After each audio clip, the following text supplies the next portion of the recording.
Сәлеметсіздер ме? Қалдарыңыз қалай?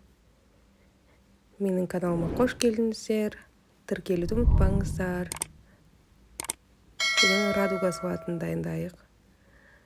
Қиярды ұзынша жұқа етіп, төрт бұрышты турай береміз. Төрт бұрышты қып. Осындай ірі көлемде жалпақ тарелка алдым.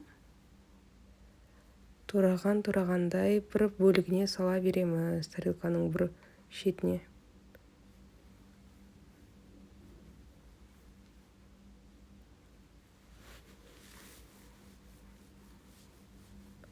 Екі тарелка салат жасадым, радуга салатын. Әр тарелкаға 1,5 қияр, 1,5 қызанақ кетті. Бір қияр, бір қызанақ қоссаңыз да болады, бірақ кішкене молырақ болғаны да ерекше дәм береді. Тоже қызанақты да осылай 4 бөлшек етіп тураймыз.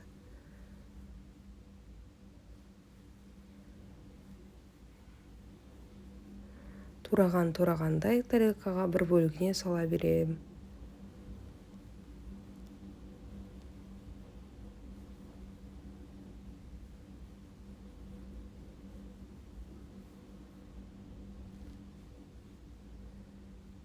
Қонаққа да бергенге өте ерекше, әдемі әрі дәмді.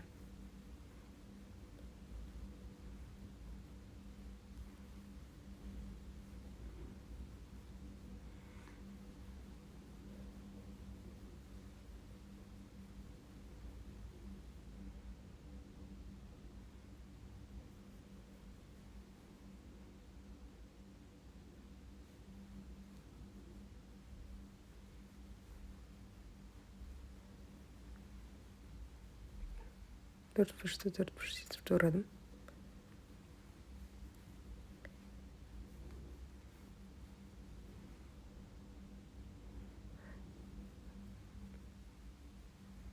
Колбасаның шах өнімін алдым. Халал түрі. Өздеріңіз қалауларыңыз бойынша алсаңыздар болады. Примерно осындай мөлшерде алып, тоже жұқалап турап, төрт бұрышты етіп турадым.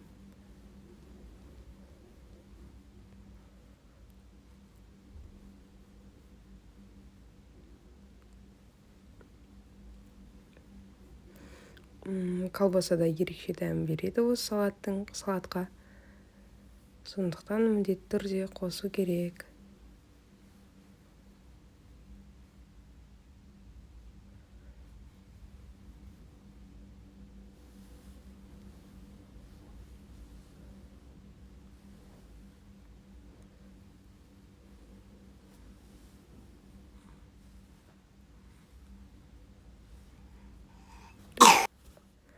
Төрт бұрышты етіп тураймыз.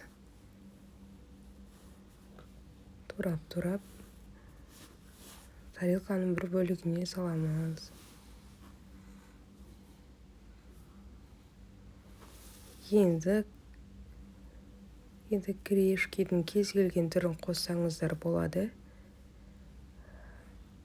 Ұзынша көлемінде мен 4 бұрышты көлемінде қостым. Бандуэль жүгерісін. Арнайы осындай несі бар. Ашқанға ыңғайлы ұстағышы бар. Тоже тарелкаға молырақ, бір бөлігіне молырақ қосасыз. Екі тарелкаға молынан жетеді. Сондықтан көбірек қоса беріңіздер. Енді ортасына қалауларыңыз бойынша майонез қосасыздар.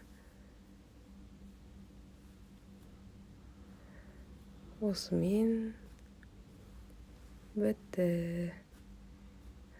Лайк басып, тіркеліп, қоңыраушаны да басып қойыңыздар. Менімен болғандарыңызға рахмет. Ас болсын.